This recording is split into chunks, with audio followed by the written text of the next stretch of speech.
بطخ کا بچہ۔ ایک دفعہ کا ذکر ہے کہ ایک بطخ دریا کے کنارے رہتی تھی۔ کچھ دنوں سے وہ بیمار تھی۔ جب بیماری زیادہ بڑھ گئی تو ڈاکٹر کے پاس گئی۔ ڈاکٹر نے اسے بتایا کہ اب تم زیادہ عرصہ زندہ نہیں رہ سکتی اور تمہاری بیماری ایسی ہے کہ تم جلد مر جاؤ گی۔ اسے یہ سن کر انتہائی صدمہ ہوا، کیونکہ اس کے پاس ایک انڈا تھا جس میں سے جلد ہی ایک بچہ نکلنے والا تھا۔ اسے فکر ہوئی کہ مرنے کے بعد اس بچے کو کون سنبھالے گا اور کون دیکھ بھال کرے گا۔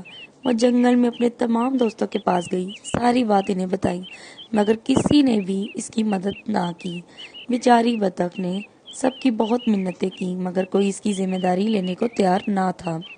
اس نے سوچا، کیوں نہ میں اپنے بھائی مرغ کے پاس جاؤں، شاید وہ میری مدد کر دے۔ وہ مرغ کے پاس گئی اور قصہ سنایا۔ مرغ نے کہا، بطخ بہن، میں تمہارے بچے کو گود رکھ لیتا، لیکن میری بیگم نہیں مانے گی۔ بطخ مایوس ہو کر گھر آ گئی، سوچنے لگی۔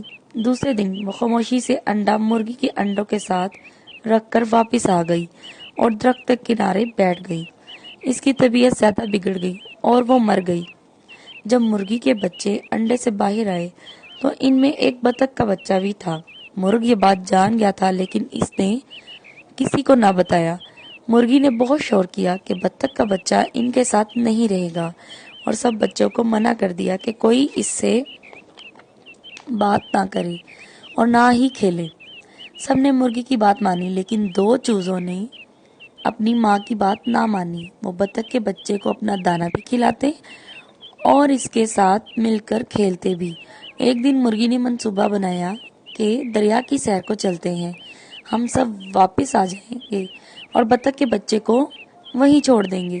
دوسرے دن سب دریا کی سیر کرنے گئے۔ کھیلتے کھیلتے ایک چوزے کا پاؤں پھسلا اور وہ دریا کے اندر گر گیا اور ڈوبنے لگا۔ مرغی زور زور سے چلانے لگی، کیونکہ بطخ کے بچے کو تیرنا آتا تھا۔ وہ پانی میں گیا اور چوزے کو نکال لایا۔ مرغے نے یہ سب دیکھا تو وہ اپنی سوچ پر بہت شرمندہ ہوئی۔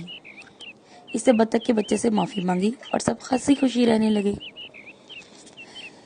اس سے ثابت ہوتا ہے کہ ہمیں دوسروں کی مشکل میں ان کا ساتھ دینا چاہیے، کیونکہ آخر کار بطخ کا بچہ ہی کام آیا مشکل وقت میں۔ ہمارے چینل کو سبسکرائب کر دیں۔